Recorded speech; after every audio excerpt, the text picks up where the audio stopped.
still on the topic of autism. And today, we want to talk about the different approaches to intervention in autism, but I only want to focus on two of them. And I want to focus on the developmental versus the behavioral approach. And what is a developmental approach? A developmental approach says that because there was a momentum of typical developmental stages that every child has to go through to myelinate the nervous system by about 5 to 7 years of age, that stages of development is what tells us when we look at histories where there may be a place where the child is not developing optimally. And so you want to look at what that developmental stage was. You want to intervene at that level to reset that foundational building block in order to move forward to a higher skill and level. And basically, and everybody knows that I'm a developmentalist at heart. For me, it is, if typical development was good enough for the typically developing child, it needs to be good enough for the child that's atypically developing, in the sense that we can figure out where things are just not happening the way that it should. Our nervous system has to develop. It's not, we don't pop out of the womb saying, "Hi, mommy." We don't pop out of the womb saying, "Oh, I'm going to irk people one day." We basically pop out of the womb and we are connected. We want to connect. We are wired to connect to people. And because of that connection that gears my intrinsic motivation, I'm able to propel myself forward naturally. We don't tell a typically developing baby when to start rolling over, or when to start sitting up, or when to start pulling up for cruising. They naturally gravitate towards those next steps as their bodies grow, as their nervous system makes more sense of what's expected and also what's not expected, right? So when we look at that, that's the developmental approach. The behavioral approach is very involved in what is the task analysis that's creating a certain behavior. And so we go with behavior that you see from the outside in, and that behavior does not look at to what is typically expected. So there is a sense of what is typical and not typical, but the emphasis is on how can we change the behavior, right? So for developmentalists, it's about the child developing through different ages and stages, and we're looking specifically at that. For behavioralists, they're looking at what's the behavior doing, how can they task analyze it so they can curb the behavior, or, as I've also heard them say, extinguish the behavior that is unwanted. So when we look at the developmental approach in autism, the one that I'm very involved in and have been involved since the late 90s. I think I grew up in pediatrics with the DR model, which I'm so absolutely grateful for. So Stanley Greenspan, Dr. Serena Wieder wrote some beautiful books, The Child with Special Needs and later Engaging Autism. And Stanley Greenspan himself has written multiple other books as well. So very well established author. No longer with us, but I think he would have loved to have seen what's happening today with his model. But that model has a D for the developmental ladder, an I for individual differences, and an R for relationship-based, right? And so I will do another YouTube at some point explaining that in more detail. But that's the premise from which I'm coming from, so that you can just gear yourself in that area. And then the one that we mostly talk about in autism is ABA, Applied Behavioral Analysis, which is a big funded source for families who have an autistic in their family. So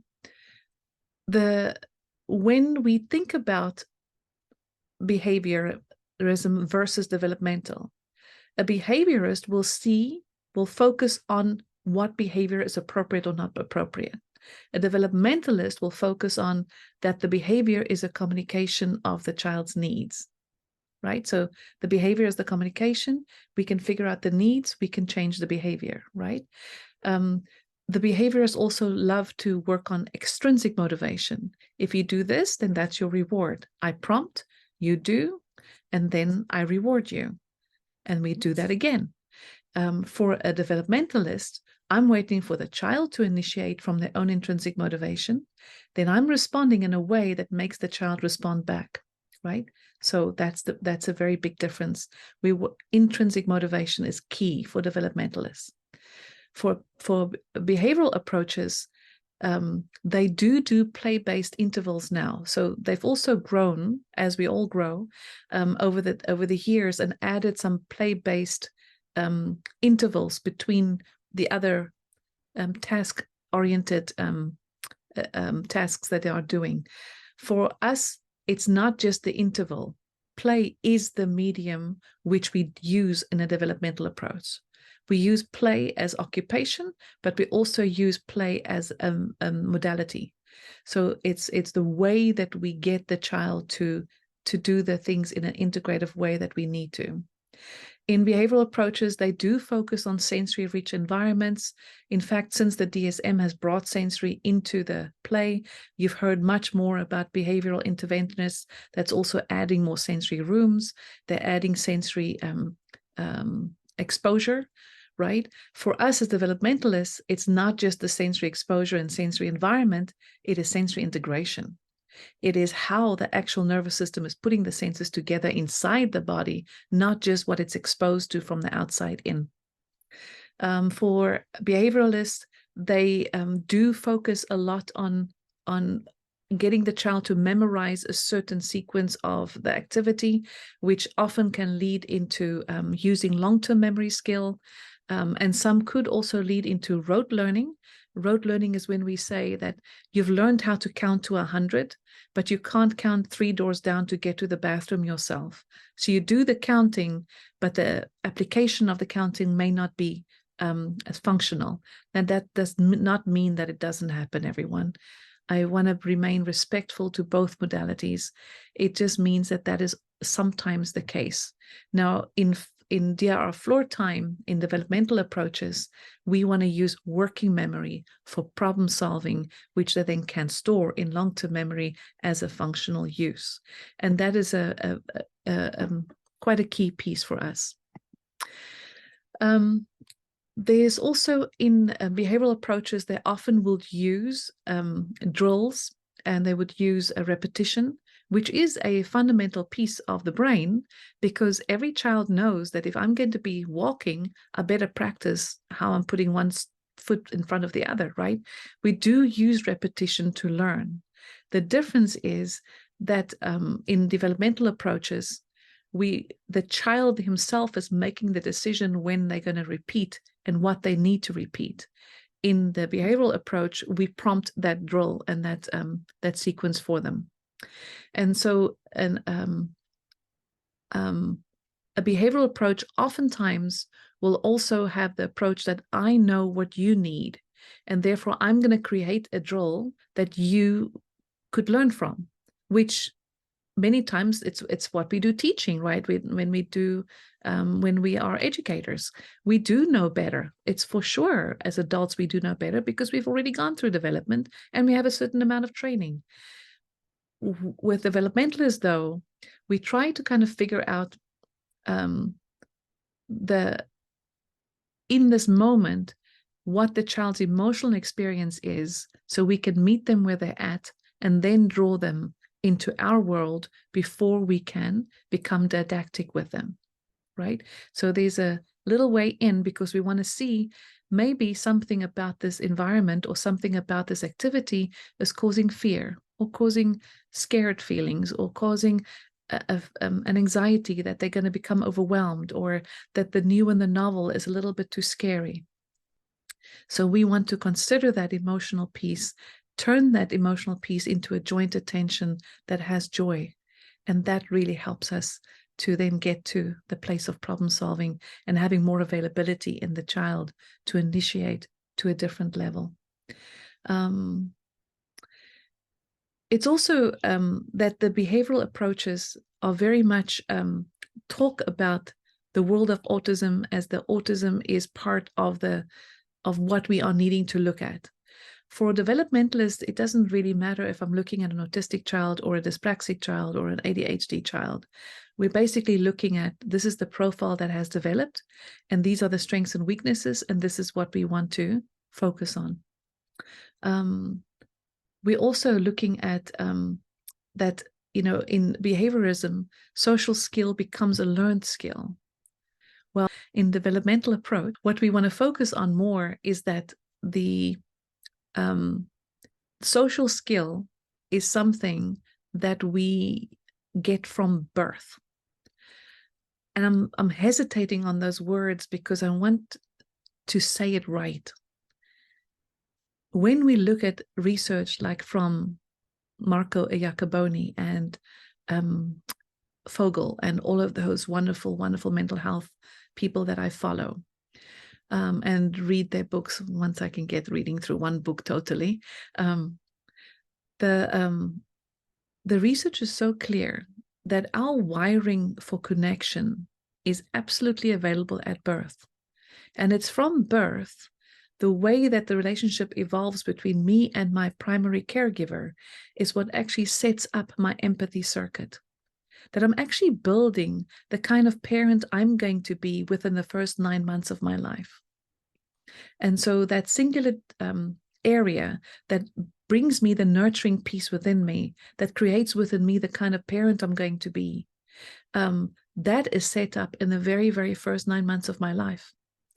So what that means for us is that that is the social circuit. So when we are thinking of social skill, I'm not thinking of it, I need to learn how to greet somebody. I need to learn, of course I do, but it's not the total piece of it. I have to now make eye contact. I have to hold eye contact so much longer so that people can think I'm interested in them, right? It's not a learned skill. It's a natural skill that comes from the empathy network, that is a specific network in the brain that is set up. My social being is set up in the first year of my life. And so there's a difference in how we approach those pieces. For behavioral approaches, the task takes precedence. For developmental approaches, the emotions take precedence. Of course, there are depth to both of those pieces, but elementary speaking, that's where we are. And then it's in behavioral approaches, it is so wonderful actually to see how much statistics they can build, because they're focusing on a specific task. They're focusing on a specific, did we check that or did we not check that today? Did we do 3 out of 5 times? Did we do? And it's a statistical analysis can look pretty good. And it is impressive, right? For the developmental approach, it's a bit more gray. And it's not as easy for parents to see this kind of pieces that we are working on, because emotions, it varies from day to day. And today I might be so awesome because all the stars are aligned and I'm not howling at the moon, but I might get up tomorrow on a wrong place and then I'm not checking all the boxes, right? So there's definitely that piece to it. And I think it's so alluring for a parent to want to see those check boxes, right? And to see my child's doing better, because emotions often makes us feel like I'm going backwards and I'm going forwards, I'm going backwards, I'm going forwards. It's true. Please don't hear me say that I'm disrespecting in any either or whatever model. We all have a place to play. And my question is, why not use both? Why can't both have a place to be? I don't want to do behavioral approach. I think it's contradictory to my developmental approach, because I'm not going to prompt when I'm waiting for the child to come up with their own idea, because the child will be confused. When are you prompting me and when do you want me to give me your own idea, right? But I do want to create a being that is able to think for themselves, that's able to think when they're looking outside, I better put a raincoat on because it's raining outside, and can make that decision effectively without being prompted, right? That's the individual I would like to support. So, but I do think that there's different strokes for different folks. And I do think that we do need to be so much more open with each other about What talks to you and what does not talk to you. There is a space for both. And it's a choice to be made. But it doesn't mean it's either this or that. It doesn't mean that the one is dreadfully wrong and the other one is absolutely right. It means there's pros and cons to everything. And it's up to the family to choose which approach suits them the better. Okay. So, and also, disclaimer, I'm not trained in behavioral approaches. I'm only trained in developmental approaches. So I hope I did not offend anyone in the behavioral domain, as I definitely do have respect for what they are able to do from time to time. Okay. So until we see each other, take care.